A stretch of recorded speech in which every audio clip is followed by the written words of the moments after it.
What's going on, everyone? Welcome to the Peanut Gallery Podcast. This is the place that we provide completely unprofessional and insignificant opinions on the most important and significant topics of the day. I'm your host, Jared, and with me as always is Seth. Seth, how you doing today, man? Doing well, man. Excited to do the inaugural Peanut Gallery Podcast. Yeah, I think we got some interesting one. Yeah, dude. I think it's we're gonna have some interesting topics. Mostly just talking about why we're starting this, but also just going through some new stuff. So I'm excited, dude. Yeah, definitely. So we're going to hit it straight off the bat like we normally do, kind of talk about some of the interesting stuff that we found that's going on throughout the week.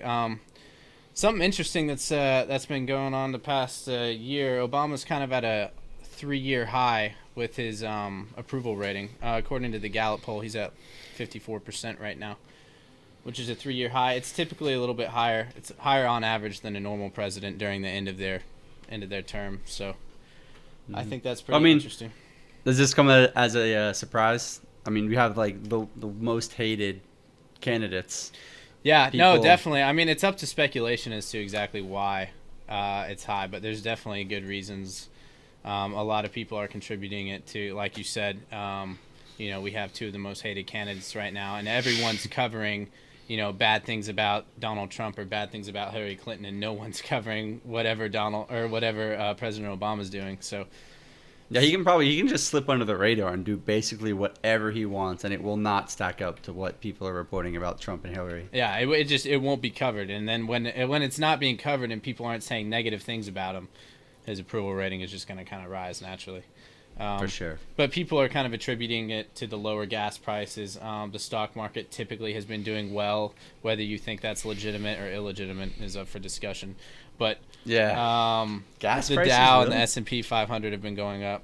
Yeah, and gas prices, people are kind of attributing that, or Obama's taking credit for it. Yeah, so yeah. I guess if he gets credit for like the bad things that he has nothing to do with, we can at least give him credit for the good things that he has nothing to do with. Yeah, he's going to get blamed for everything, good or bad. Which I think, there's definitely bad things that he could get blamed for. But yeah, no, his approval rating is up. It's a 3-year high. Pretty impressive. So I think honestly that he will leave with a pretty good legacy. Like, I think the history books will write down good things about President Obama, whether you agree with it or not. I think that's what's going to happen. For sure. So I thought that was an interesting story, an interesting topic that we could cover. Also, we got Trump falling in the polls. Also, no surprise. Yeah, also no surprise. You had the video that came out last week. We talked about it a little bit on our Beyond Politics segment with more people coming out and accusing Trump of sexual assault, more women coming out and saying that is true. Which has happened. We have I have to give you credit on that, man, because you called it in the Beyond segment, or the Beyond Politics. You said people were going to come out, and I was like, I don't think so, man, but people have already started to come out. I mean, we don't really know how legit they are, but people starting to come out is not a good thing. And I think even if it's not legit, the fact that the story has come out and people see the headlines and it's negative news on Trump is just a bad thing for his campaign. Yeah, the damage is done regardless of if it can get verified. Yeah, I think facts have left this political game long ago. Did they ever enter the political game? Yeah, they've been gone for a while now. Yeah. But yeah, the latest story, I guess, in 1997, Jill Harth filed lawsuit against Donald Trump for sexually assaulting she's the main one that I saw as the first person to come out and say because she sued him way back then, so she's coming out and saying, I've been trying to tell you about this before, Yeah, and she's just come out and just not good. How high up is Hillary gaining on Trump, or how much has Trump lost really? It depends what polls you're looking at. They're all different. You look at Real Clear Politics. It's a pretty trusted polling site. A general election, Clinton is typically up about 8 points, 7 to 8 points. So yeah, those have got Clinton at 49, Trump at 41, which is a pretty big margin. Even with the margin of error, I mean, she's still going to come out on top. She's still coming out on top with these polls. So, and we kind of talked about this a little bit in our last show. The polls have been off recently with the Brexit polling and stuff like that. But typically these polls are within a 5% margin of error. And right now, it's not even a 5% race. That could change. I think, Trump needs to really do well in this. I think this third debate will really basically determine who the president is or not. I think a lot of people have already claimed that Hillary Clinton will be, just off of this video scandal in the second debate. But I think Trump did well enough for it still to be uncertain. I mean, do you think, because I feel like a lot of the polls right now are just reactionary to the video, but we still have a little bit of time before election time when people actually have to vote. Yeah. And so it could rebound maybe. I don't know. I do think that the final debate will be make or break for Trump. Like, he's going to have to pull out the big guns. Yeah, definitely. He's going to have to be on the aggressive the entire time. I mean, because November 8th, man, it's less than a month away. So it's crazy. Gosh. Dude, don't remind me, man. It's a scary time. Moving into something a little bit not quite as scary. we got Sam. Well, I don't know. It depends if it blew up on you. You got Samsung officially discontinuing the Note 7. Yeah, this is crazy, man. Well, just the beginning. If you guys aren't aware, the Samsung Galaxy Note 7 that came out beginning of October, I think. The first units that came out, there was an issue where if you left it in charging too long, it had the possibility of blowing up. And many did blow up. Injured people, got so bad where airlines were saying power off a Note 7 if you have it. Samsung did not like a mandatory recall, but encouraged people to send back in their Note 7s to get updated ones, and then these updated Note 7s were supposed to be completely fine and not have any battery issues. Now the updated ones have started to blow up. I think 5 have gone now, to the point where all carriers have stopped selling the phone. Yeah. Samsung has come out and said, if you have one, power it down. Do not use it. It is not safe. Crazy.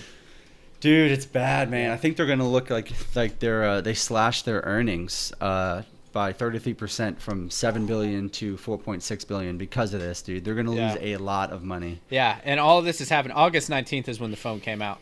So all of this has happened. Wow, way earlier than I thought. Yeah. Okay. All of this has happened fairly recently, though. For them to lose that much money since August 19th, dude. I mean, that's a couple months ago. And I mean, the Note series is usually a power user phone. Like, it's top of the line, everything. And so for that phone to come out and then be such a colossal failure is just, it's embarrassing, man. And it's gonna, I don't know if it's going to cause people to switch to Apple. Yeah. I just think it's going to cause people to not want to buy a Samsung phone in the future. We'll have to look up how many iPhone 7s and stuff like that have sold in comparison to last year's. I know they've sold a lot of them, but I'm sure that this Note 7 has given Apple more sales and stuff like that, and more people have switched over. Yeah, and it gives people a reason to not switch to Android, because they'll be like, well, Android phones blow up. Yeah, like the iPhone 7 doesn't have a headphone jack, but at least it's not going to blow up in my hand. You know what I mean? Yeah, now having a headphone jack is a good quality that you can advertise. Exactly. And not being an explosive. Exactly. Basically blowing up. Yeah, that's crazy to me, man. Like, gosh, that a company as esteemed, as well regarded as Samsung. Yeah, how did they miss this? They're Apple's main competitor, I feel like. Most people, they either have like a Samsung, a Galaxy, or Note or something, or an iPhone, and they put out a product that's blowing up the market, literally. Yeah. I mean, that's crazy. And not in a good way. Not in the good way. I think it'll be interesting to see if they rush out the Galaxy S8, which would be their next phone to come out, which would usually come out sometime late fall. Oh, I'm wondering if they rush it out just to get some good. I mean, obviously, also make sure that it doesn't blow up. Yeah, that would be important. I think, personally, it's ironic because the Note series has always been known to have removable batteries, because that's why I bought a Note. I have the Note 4. And then with the Note 5 and now the 7, they skipped 6 because that makes sense. They don't have removable batteries, but if they did, it would be as simple as just taking out the battery and putting up one that worked. Really? I didn't know that. Theoretically. I mean, we don't know exactly what's going on. But you can't charge up multiple batteries, and if one dies, just take it out and switch. You can't now, no. Oh, okay. Interesting. Not many phones offer that anymore, yeah. Yeah. Huh. Well, because you really can't have a waterproof phone with that, and they want to tout waterproof or water resistant, not really proof. Yeah, water resistant. Okay. Yeah. Yeah. So yeah, that's bad for Samsung, dude. But at least they owned up to it, which I respect. They didn't try to be like, well, I don't know what's going on. They were like, listen, this is not safe. Yeah. And Turn your so phone off. Yeah. We'll give you a refund. Switch out the phone. That kind of stuff. That's what they're doing. Yeah. I'm assuming, Well, right? Is they're well, just most offering full refunds, or no, most carriers are offering replacements with like any phone you want. But Okay. I'm not 100%, but I don't think that Samsung themselves are offering any sort of compensation. Interesting. Yeah, no, Yeah. it's definitely a big slip. Well, I up. mean, they don't really sell the phone. Like, like the carriers sell, if you buy it unlocked, I don't even know if you can, but usually you'll buy a phone through a carrier. Yeah. And so then the carrier should be responsible to get you your money back because Samsung doesn't necessarily sell it right to you. Yeah. Well, moving on to something that actually had a good release. Something that's gotten good reviews so far. It hasn't been out long, but PSVR. Came out. Dude. The VR revolution is coming to the mainstream, man. Oculus and the HTC Vive, which are two PC virtual reality helmets, have been out for a while this year. But now Sony came out with their own virtual reality headset, the PSVR. It's coming out today, October 13th, for $399. So it's kind of expensive. It's way cheaper than the Oculus, though. Those are like $800. But yeah, dude, it's come out. I'm excited to see if it starts to catch on, because with the Oculus and PC VR, you needed a pretty powerful computer, like a PC, in order to run it. And so you already had a very narrow audience to what you could sell to. Yeah. But PSVR sells to all of the PlayStation 4s, and there's like PlayStation 4 is destroying the Xbox One in sales. They're one of the fastest selling consoles of all time, and so It's they crazy. have a great install base. So I'm hoping that VR catches on, because I really think VR could be a game changer, no pun intended. It's oh god, it's really only a matter of time. I mean, I think VR is definitely going to change the way that people play games, watch movies, experience entertainment as a whole. Yeah. I think that anyone who doesn't think that VR is going to completely be a game changer, change the market, change the way that it works, I mean, it's going to. It's just a matter of time. So I think it's really cool that that VR has come out as a mainstream console as a PlayStation 4. A lot of people have PlayStation 4s. Yep. So I think it's gonna be very widely used. Yep. Hopefully it catches on. Hopefully it doesn't blow up, and I think it'll be good. That's the standard nowadays. As long as you have a new piece of tech that comes out that doesn't blow up, then you're good to go. You're golden. You're golden. You're good to go. Yeah. Another interesting thing with the VR is they're selling it at a profit, which means each unit they sell, they're making money, which is usually not the case for home consoles. They usually sell them at a loss and then make the money back on like software and online subscriptions and stuff like that. Yeah, exactly. So it's cool that they're selling it at a profit, because then that gives them immediate capital to turn into R&D for the next iteration, which will obviously be better and more improved. So I'm hoping they sell a good amount. It gets people into the VR space, and they're able to put out a newer version in a couple of years that's even better, and then just iteration, we'll eventually have something that will be ubiquitous. Yeah, absolutely. Well, if it's anything like the PlayStation 4 sales, I'm sure it'll be booming.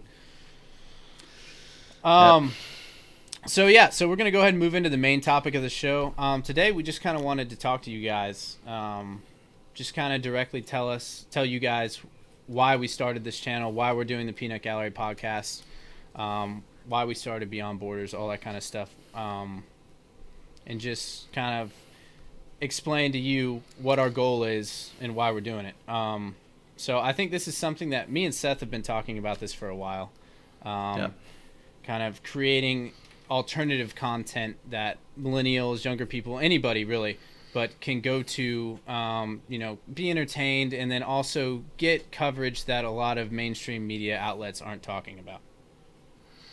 And give opinions that really, some of our opinions are not the norm, and I think that's totally okay to have a different opinion if it's an educated opinion. Absolutely. And it's so everything's so narrow-minded in the mainstream media, and with YouTube and what we're able to do with the internet, we're able to hopefully reach an audience that has views similar to us, and people that maybe feel like they can't speak out or talk about certain things that they agree with us on, but they feel like everyone else is against them, and so they shouldn't speak. When everyone's voice matters, and if you have an opinion, you should talk about it. Absolutely, you should start a conversation. And I think a big thing is, even if you don't agree with us on everything, I don't expect you to. Me and Seth agree on some things, but I think not everything. Yeah, exactly, not everything. But I think that it's important that you have reasoning behind your beliefs. You've thought about it, you've given it thought, you've educated yourself, you've taken that time to come up with a belief system, and then other people need, you need to respect one another. You need to respect one another's beliefs, totally, as long as it's, at least has logic behind it, kind of thing. Yeah, and we want to get away from how everything gets so blown out of proportion. Like, it's either 100% this direction or 100% this direction. Like, it's a spectrum, and you don't need to condemn someone that has a different view on a topic than you. What you should do is talk to them, try to understand where they're coming from, have them understand where you're coming from, and you don't have to hate them or anything. Like, especially with this political race, things have gotten very divided, crazy out of control. Like, there's topics and things that you're just you have to either be 100% for it or 100% against it. Otherwise, you're demonized. And it's listen, that's not how it works. And we have opinions that maybe aren't cultural norm, and that's okay.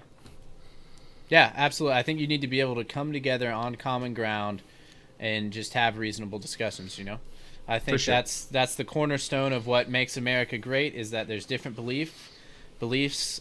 People have different ideas about how to fix solutions, but you can come together on common principles, that everyone was created equal with inalienable rights. We all have the right to our own beliefs and stuff like that.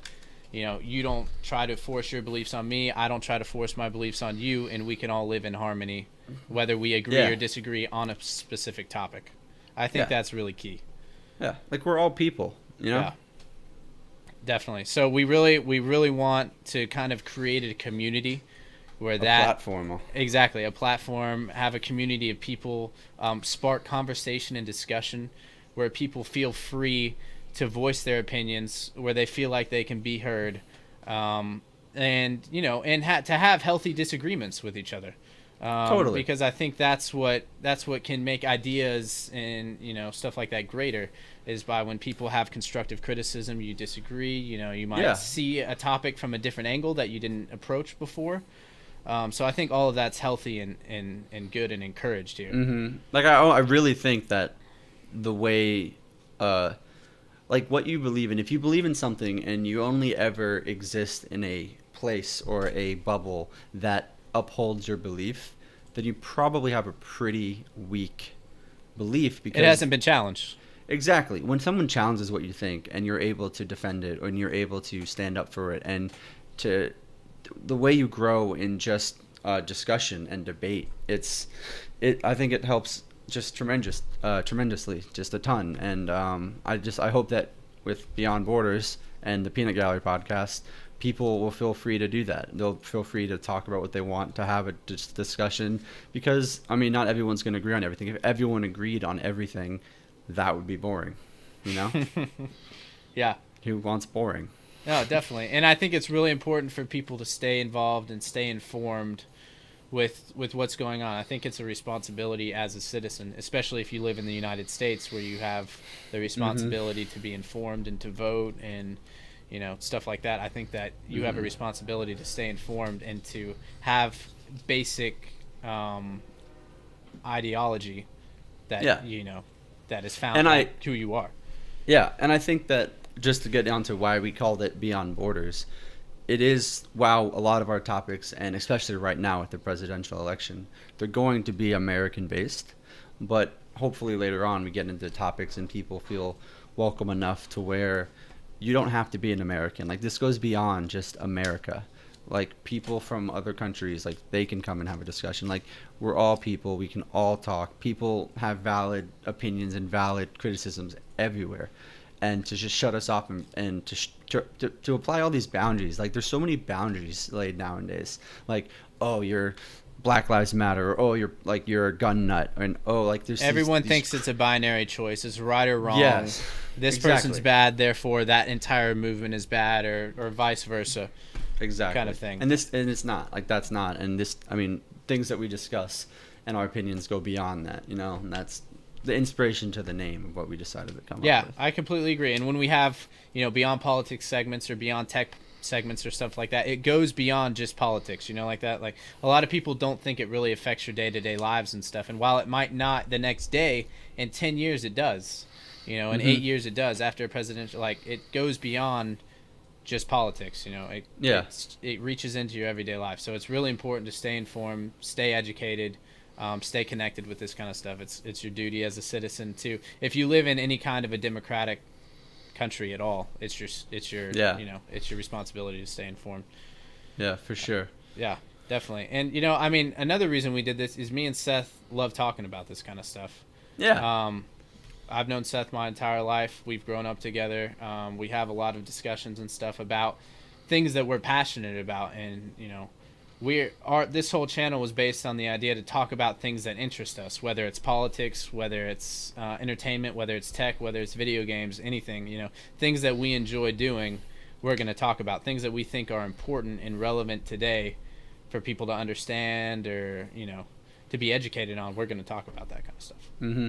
And yeah, and like we always say, like, if we had done this 10 years ago, that would have been amazing, because we have been having these discussions when we game or when we just hang out, and now we're just going to record them and put them out there and hopefully expand the conversation to beyond just the two of us. Yeah, definitely. I mean, we want to create a community where people can come together and share these opinions, and I want to be part of the solution. I mean, a lot of times people get bogged down in the news and stuff talking about how terrible this is going or how bad the country's going in this direction because of this reason. I think it's important to not sugarcoat things and be too much of a optimistic to think that everything's fine when it's not. You need to be a realist and tell it how it is. Mm-hmm. However, I think there's very real solutions that can be presented to solve certain Sometimes problems. it feels like really simple solutions. Yeah, no, exactly. I think a lot of these things get very overcomplicated, and it doesn't need to be that way. Yeah, I agree. So, and I think that, I mean, complaining is nice. We all like to complain. It's good to vent a little bit. Exactly. But I think with this, we hope to also make an effort to finding a solution instead of just complaining. Exactly. To kind of put forth something that maybe we think can help. Don't want to be negative all the time, right? Yeah, even though being negative is fun sometimes. Definitely. Yeah. So yeah, I think that's kind of a little bit about us, who we are, what we believe, what we want to do with the channel. The goals, basically. Yeah, it's the goals of what we want to do with this podcast. So I think that's important. We want you guys to understand that, and we want to create this conversation. So definitely always comment on the videos. We want to create a community and stuff like that. I think that's really important for us. Yeah. Feel free to comment. We love discussion. And so anything. I mean, it doesn't have to be like a crazy in-depth comment. Like, if you just want to say thanks, or if you just want to say that sucked, whatever. Just, it doesn't matter. I don't mind. Definitely. Yeah. Cool. So moving on, we're going to have segments in our podcast. We're going to talk about incredible game designs. Me and Seth have both kind of grown up playing video games and stuff like that. We spent probably more time than I've liked to admit playing video games. Yeah, I don't even want to know the number. I don't want to know the number, but it's good. Yeah. It's shaped who we've been, and I think it's healthy to have downtime where you relax, and obviously you can't be involved in politics and that kind of stuff 24/7. You need to have time. It's draining, man. Exactly, it is, man. You need to have time where you either exercise, go to the gym, downtime. You have entertainment stuff. You have family time, work whatever time. you enjoy, and we enjoy video games. Exactly, and we do enjoy that. So we're gonna talk about incredible levels in gaming, and so if you guys don't know. Call of Duty, the new Call of Duty is coming out. They got Call of Duty 4 Remastered is coming out, which is the best Call of Duty in my opinion, hands down. Greatest game. So our level is all gillied up. For this week, our level, yeah. And that level was amazing. Dude. In the campaign. Yeah, so I mean, I don't know if you guys know COD 4, first Call of Duty in modern times, and this mission, all gillied up, was just absolutely insane. It's a sniper mission where you're crawling around in the swamps in a ghillie suit, hence the name. But dude, probably some of the most tense, when you're sneaking. Oh, dude, it was just, and you're with price. Oh, it was sick. This hits all the check boxes for me, man. All the boxes for me. But I always thought, whenever I was a kid, I used to play airsoft all the time. We'd play airsoft. I would always buy the sniper rifles. They're the worst. Like, it's not practical at all. I would always buy the sniper rifles. I would always just sit there and wait for people to come around. I'm all about the stealth and everything like that. I always told myself if I ever joined the military, I would want to go in and be a sniper, even though that's so ridiculously hard and I don't have the patience for it. But You'd be out there and be like, nah, you know what? They're probably... Yeah, I'd just fall asleep. I'd be like, I've been sitting here for like 30 minutes. I'm kind of hungry. Sir, I missed the target. Yeah, I fell asleep. There's a bug crawling on me. What the heck is that? I'd be moving around. I probably wouldn't be good at it.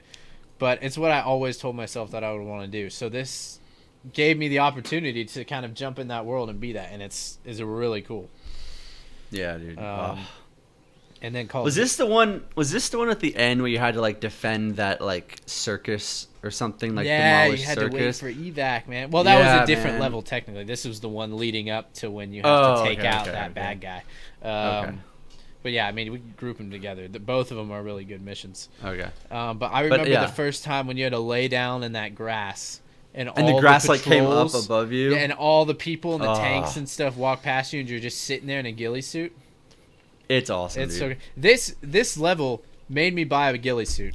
I have a ghillie suit. It probably doesn't fit me anymore. Oh my! I forgot. You remember that, dude? Yeah. I bought a ghillie suit because of this, and I used to lay out in my yard for just by too yourself. long by myself. Don't have any friends. No, I'm just kidding. But I used to lay out there. People would walk by and be like, "I don't know where he is. Who the heck is this kid?" I used to just sit there in this ghillie suit, and it was awesome, and I loved it. So. Oh gosh, yeah. Definitely worthy, bro. Definitely worthy. Totally, man. And I mean, I don't have an Xbox One. I guess you don't need an Xbox One. I don't know why. I mean, I'm not buying the new COD with the remaster, but I would love to play this game. I don't think it's worth whatever it is, like $90. 120 gig download. 60, dude. 160 gig download. 160? Oh my gosh. That's crazy. Negative. But it will forever live on. Oh, totally. In my mind. Definitely. So in addition to the incredible levels, we also want to just talk about like what we're playing this week, what we're listening to, and what we're watching. Just kind of get that media in there. And so this week, I think we're both playing the same game because we've really only gotten we haven't had that much time, and the only time we've gotten to play, we played together with this new game called Origami. I don't know if you want to talk a little bit about it. Yeah, definitely. We really enjoy kind of co-op based stealth games. Like stealth games, Splinter Cell series, I've played those like crazy. I was just thinking, games. This has to be the best stealth game that we've played since Blacklist, right? And Blacklist didn't even freaking work for the first month. Yeah, no, this has been probably one of the better, and it's a really cheap game too. I mean, what was it? So anyway, just for anyone who doesn't know, it's a stealth third-person game, which means you see the character, and you're a ninja with like these weird darkness powers. Is the easiest way to describe it. And it's awesome. You kill a lot of people, and you like go around levels. It's cool. It's pretty. Or you can not kill them. You can. It gives you the freedom to do whatever you want. True. You can go through and just kind of totally pretty big areas, which is fun. You give a lot of freedom of how you want to tackle the levels. Yeah, it's kind of an open sandbox that you can go through. It relies on a lot of co-op communication and stuff like that, and kind of being strategic whenever you're. Which we're so good at. Whenever you're doing stuff. You know what? It's interesting, and I recognized this the other day when we were playing. Like I feel like we can tell the mark of like a fun game or game we enjoy is because like we will die and have to redo parts of this game like 30 times, but it's totally okay. Like we don't mind. We just we have to go again. Games. Yeah, but like we totally don't mind. Like if it was an annoying game, we'd be like, all right, I don't want to do this again. Yeah, like it's never like no, that. I mean, if you find yourself having to replay stuff, but you don't really mind that you're replaying it because you're like, oh wait, there's a better way I could have done this. Yeah, exactly. I think that creates a lot of replayability, which is definitely important for these games. So I really like the game. I think it's great. It's a great value for the price. You know what I mean? If you like stealth games and if you have a friend to play with. Even better. Even if you're doing single player, because I recently had to do a backup on PC. Anyways, I lost all my saves, so I had to go back through and get to where we were. Scrub. And it's even fun. It's even fun playing through single player. So if you're interested in stealth co-op games, I think this is a great buy. Really cheap too. It's not the regular $60 price. It came out. I think it's $20. And if you have Steam, it's probably even cheaper half the time because they have so many sales. It'll go on sale probably for cheap. Yeah. So we're going to kind of move into what we're listening to. I listen to a lot of podcasts and stuff like that all the time.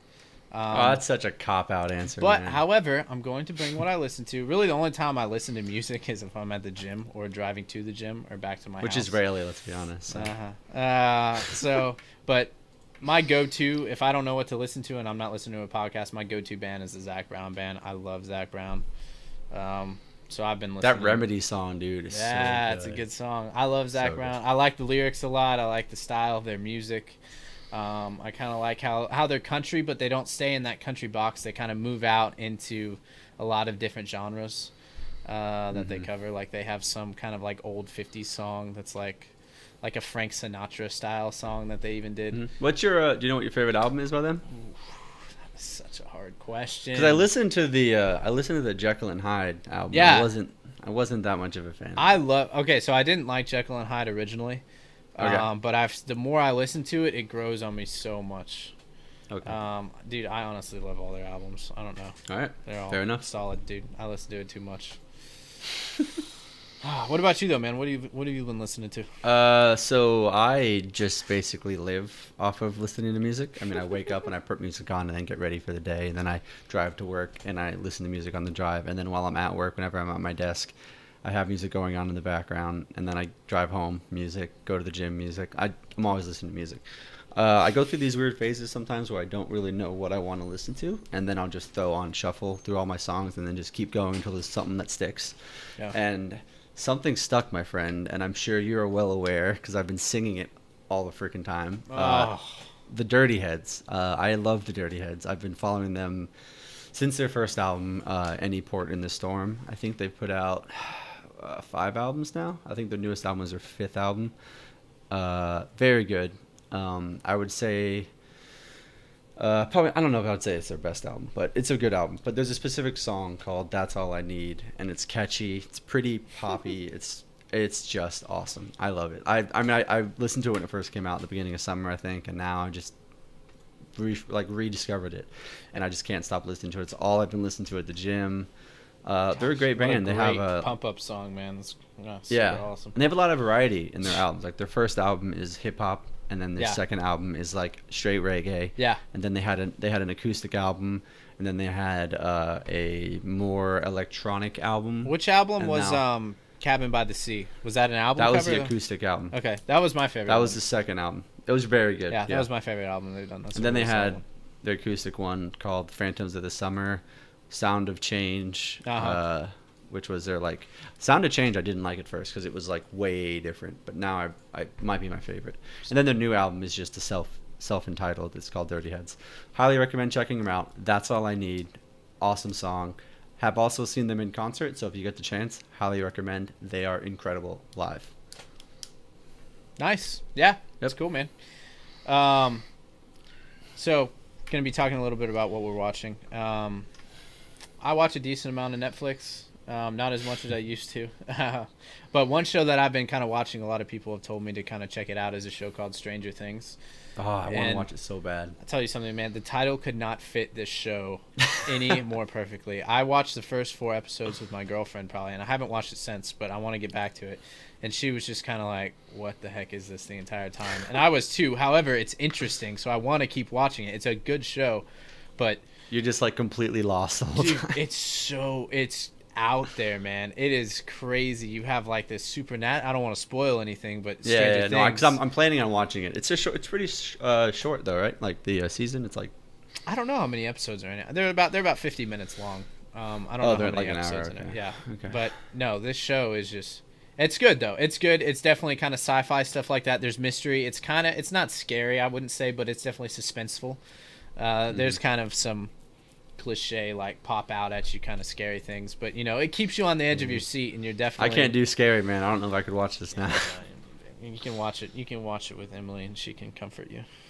There you go. But no, it's a good show, so I definitely recommend watching it if you have Netflix. If you don't have Netflix, what are you doing with your life? Go get a Netflix account. For real, man. Like, who doesn't have Netflix nowadays? Gosh, these people, man. And then another movie I just recently watched. I just watched this morning. Typically when I wake up, I'll kind of get up, I'll check Instagram, I'll check Facebook, check some news outlets. I love watching videos on Instagram. It's great. Yeah. And then I'll go on my YouTube to see if anybody has uploaded anything. And I saw this movie, and I don't know. You said apparently it's on YouTube? Yeah, it's a YouTube original movie. Oh. Yeah. So I normally don't watch any of these, but I figure a lot of people are watching these because obviously there's tons of people who have YouTube accounts and stuff like that, and I think a lot of younger people and stuff like that are watching this. And I know. Do you know if it's a? Do you know if it's like a YouTube Red movie? It is. It's a Red. Oh, it is. Okay. Yeah. Okay.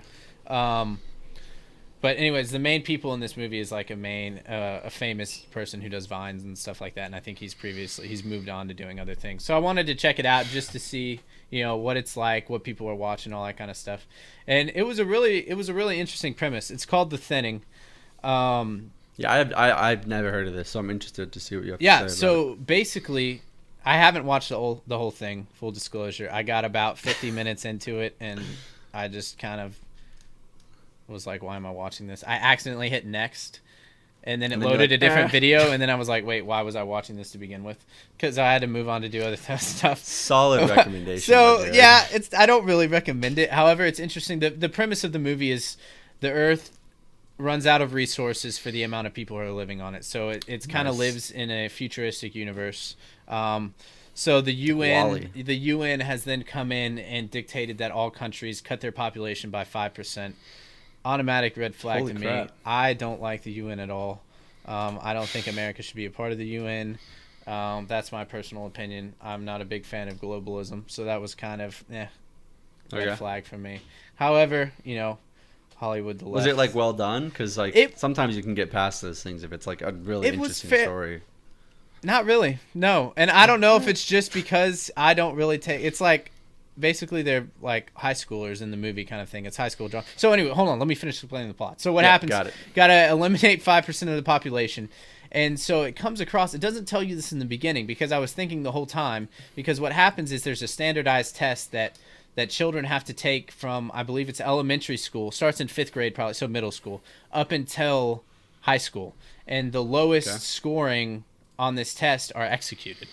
Jeez. So I was like, hold on, that's not how you reduce population growth. You would just put a limit. Way too much into these. You would just put a limit on like you can only have one child. Like realistically we'd have gladiator matches. Let's fight to the Let's death. Let's be real. So that I was like, why are they doing this? But then it came in later. It showed this video to try and like promote the system, saying that other countries have decided to reduce population growth and stuff like that, but America has decided to eliminate the lowest performing population. So theoretically, they only have smart people.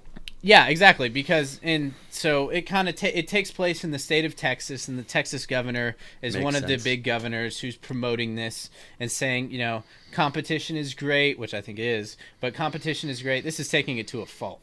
We need to have only the best people. We need to straight up kill the lowest performing people so that we can have the highest performing country, that our country can be the best. They even use the quote, so that we can make America great again. Which nice. Nice. I think what it's doing is it's kind of blaming competition. It's saying competition isn't really a good thing. You shouldn't have like these capitalist societies that say that, the lowest performing people, they get kind of flushed out of the market, which that's how capitalist system works, but it's not like these people get executed. You know what I mean? Like failed business ideas fall out of the market, but it's not like the people die. They can come back into the market and have different ideas. You know what I mean? And that's what sparks innovation and growth. So I feel like your big problem with this movie is I think it was a jab at America, man. I mean, I don't know. I might be looking into it, but I really do think that it specifically says other countries decided to have lower population growth, like put a limit, like what China does. You can only have one child, whereas in America they've rescinded that. I think. Okay, well, it was like that was a policy for a long time. For a while. But America specifically chose to just straight up kill their children. I don't know. I think that could be a really fascinating. It was an interesting idea for a movie. What's it called? Setting for a story. Yeah. But, I mean, if it's not to be pessimistic or mean, but if it's a YouTube Red movie, it probably doesn't have the highest production. Budget. No, and you could tell. But I mean, it was interesting. You can go give it a watch if you're interested in that kind of, sci-fi, futuristic settings and stuff like that. So, I don't know. Nice. Yeah. What Yo, about did you man? hear about did you watch Divergent, right? Yeah, dude. You know, like, I was in the last Divergent. Okay, I was an extra. no, so- they haven't finished it, right? Yeah, no, it's out. Allegiant, I think, is what it was called. No, the last one is going. It's going to be Okay, a TV whatever. show, or it's The going to third be one. only on TV. Really? Yeah, it's like, dude, their sales like plummeted, and the lead actress is probably not going to be like the chick. They're going to have to recast her because she won't be on. She's like, I didn't sign up to be on TV. I told them that I could do more than just be an extra. That probably would have fixed the problem. You know what? You probably you tanked the last movie. Could have been. They're fun. like, yeah, this guy. I single-handedly tanked their sales. Yeah. So well, all right. What I'm watching, I'm watching two main shows right now. With my girlfriend, we're going through Lost, and yes. I went through Lost on the first run when it was on television, and it was just awesome. And I can remember because my dad was into it too, and me and my dad would stay up and watch these episodes, and it was just so fun because like at the end of the episode, you're always left just like hooked. What the heck like just happened? so confused. Yes, and lost. I don't want to get into spoilers, but I was just like, you're just so confused throughout the whole show, and it's really intriguing. And so it's cool to go through it now. Like, what did we figure out? It was like 8 years later or something, or like 10 years later, I think, since it first aired. And I forget a lot of the little details. And so going through it again, it's like watching it for the first time in a way. And then at the same time, it's cool because I get to see like little things that I'm like, oh, that connects to that, connects The to that. foreshadowing and stuff like that. Exactly. Yeah. And so it actually makes me think better of the ending. I don't want to get into it, but I wasn't a fan of the ending. But this makes me actually think better of the ending. So that. And Yeah, I mean, it's pretty I'm widespread that the ending was highly criticized. So yeah, it was just Anyway, I'm also watching Dexter on my own, which is a Netflix show. I don't know if it's only on Netflix, but it's on Netflix. Yeah. And it is awesome. It's Yeah. about a serial killer, and it's fascinating, and I'm hooked. well, isn't he? My sister-in-law is really into this show. Isn't he like a serial killer who kills serial killers?